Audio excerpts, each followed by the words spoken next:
Oh, have you got all day? That's a difficult one. I mean, obviously, the largest group is Labour with 26 members now, out of the 60, which is obviously a reduction. They are based. Their philosophy is based on socialism. Socialism is an ideology with a worldview. And a belief in inevitability to a certain extent of social change in the future. Welsh Conservatives, Conservative Party, my party, are a pragmatic party based on a dislike of extremes. There are extremes throughout time, but the underlying, if there is a philosophy, is based on dislike of extremes and evolutionary change, recognising that without evolutionary change we stagnate, but that revolutionary change almost always generates far greater tyranny and injustice than anything it replaces, and that has been a major lesson of history time and time again. I'm really sorry, this is going to sound really rude, but I didn't understand a word you just said about the Conservative Party. Oh, okay. That's something that we try and tackle in Funky Dragon, is to kind of cut out jargon and try and simplify it for young people. We've translated, or not translated, we've simplified many documents. So could you try and rephrase it maybe? The whole thing, yes. Well,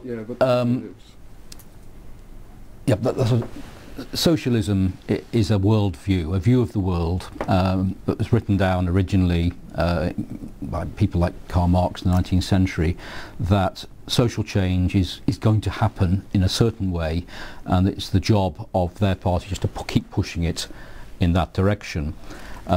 My party doesn't believe that anything's inevitable, that it's the politicians' job to try and do the best job they can in the real world we're in today and what we know about the future.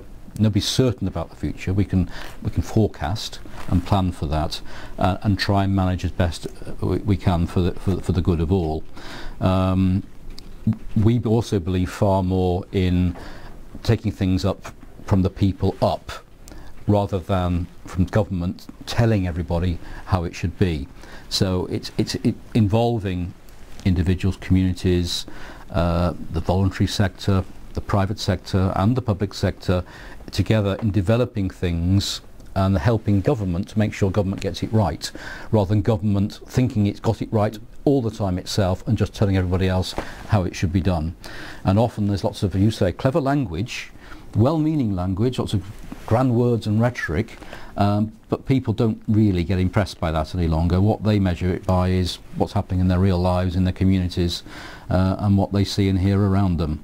And that's where the focus must be. And obviously there's two other parties here, if you want me to mention, or there's the Liberal Democrat Party, which I would see as a bit of a confusion between the other two positions. On the one hand, they believe in absolute liberty for each individual. On the other hand, they believe in a major role for the state in making sure that the interests of the greatest number of people are looked after by the state, regardless of individual liberty. And sometimes their two wings get into a bit of a barney over this, and that's been the case since their first philosophers going back a couple of hundred years. Plaid Cymru have one uniting theme, which is Wales having its own voice, whether it's full independence or a parliament, and again there's divisions implied over whether it should be that full independence or a parliament, and also within its wings in many parts of West and North Wales. Plaid Cymru is a small c Conservative Party. They believe in the rural economy, they believe in small business, they believe very much in individual and community freedom, and culture and history, which is all very conservative sorts of things. But on the other hand, you've got the wing in Plaid Cymru that's very socialist, even more socialist in some parts than the Labour Party, and harking back to philosophers and ideologies going back a couple of hundred years again, without always focusing on the real problems facing us today and how we're going to deal with them.